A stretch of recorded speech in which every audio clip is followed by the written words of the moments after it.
Hello. So today I'm speaking to Darrel. Now, Darrel has a diagnosis of ADHD, but he much prefers to see this as he's got an ADHD personality and not a negative diagnosis.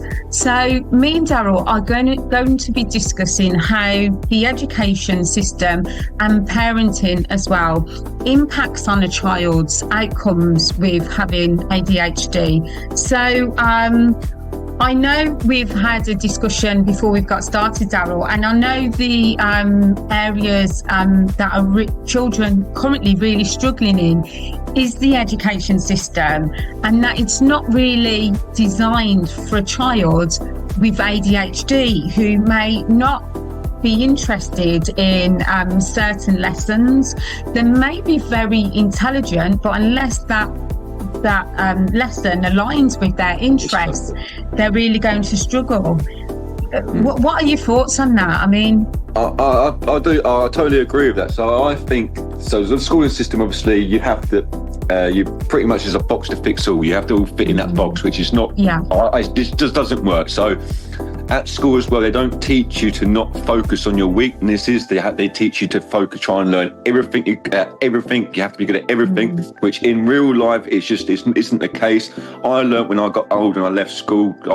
Throughout school, I believed I was stupid because I struggled with subjects like English, just other little subjects that relied on me to read more and sit still more. I struggled with. So I went through school believing I was sort of dumb and a failure until leaving school, when I went into my apprenticeship, which my secondary school luckily supported me in year 10, realised school wasn't for me no more, and actually got me straight into work education. So I went straight to my work apprenticeship. I worked in my work apprenticeship from 15 all the way up to 19 until I changed careers and jobs. But yeah, they see that they could support me in other ways rather than going through school. And I believe that when you're in school and you're trying to fit into that box, kids lose their confidence. I only gained my confidence when I left school and realised and was taught.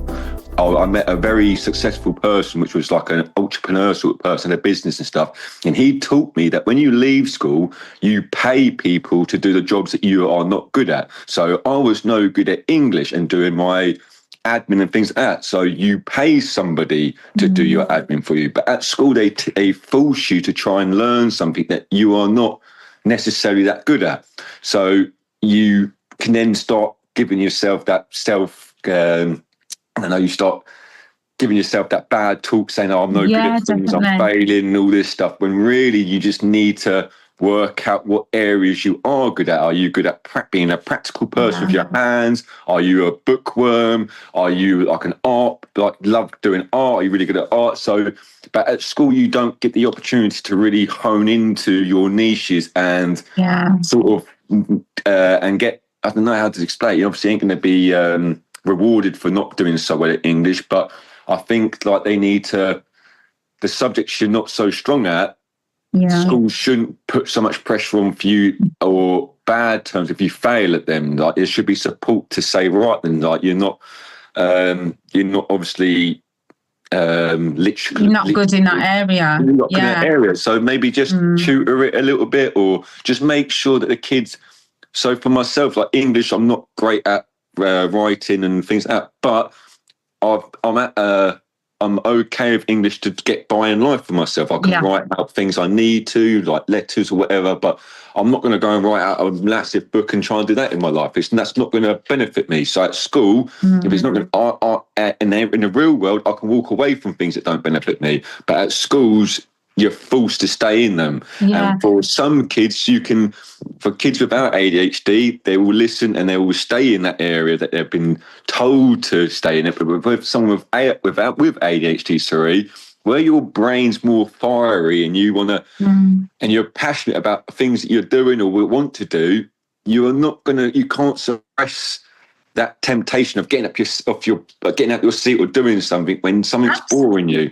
So you're going to have that energy is going to come through, and then you're put in trouble. But then if you had that energy in the right environment, say like myself, like when I went and worked in the garage finally, in year 10 when they realised school I was just starting to fail, and they were like, no, you need to go and work in a garage now, Dale. You've got a really good reference.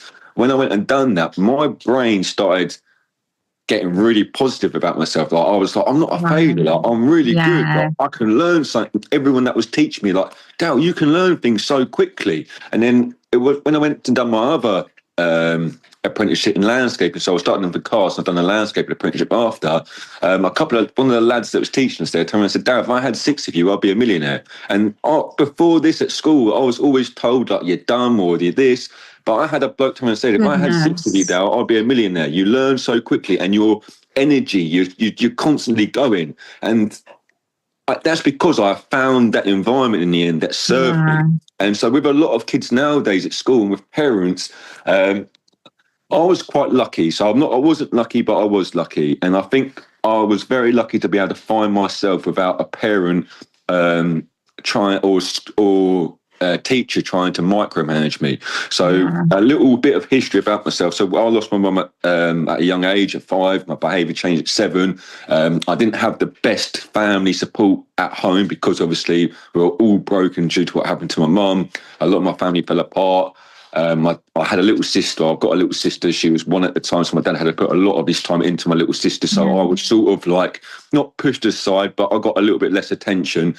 But at the time when I was going through primary school and that, I would see like, I look back at myself and I was never told by my dad or anyone what to do or how to act. If I failed at something at school, I would come home. My dad would tell me off, but not like, oh, you've got to get really good at this. He'll just say, Dale, like, try and do better, son. Like, try and do better. Like, he gave me the energy he had at the time.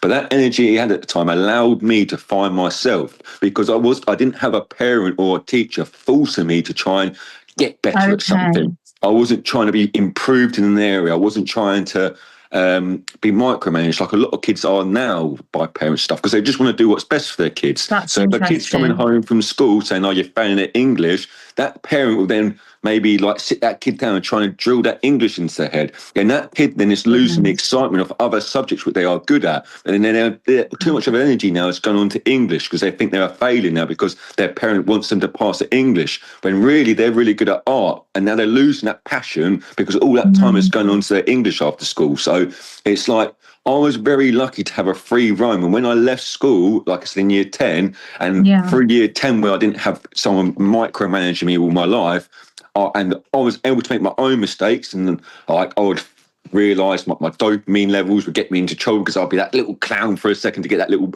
spike of buzz. But I learned things about myself rather than someone trying to teach me how to be myself. It's like, oh, you're failing at this, get better, do that. So I think that's what a lot of parents go wrong with their kids is that and school systems. You're trying to force somebody to be better or improve in an area which is not necessarily beneficial, or they can improve in such a way. Try and find an area that they can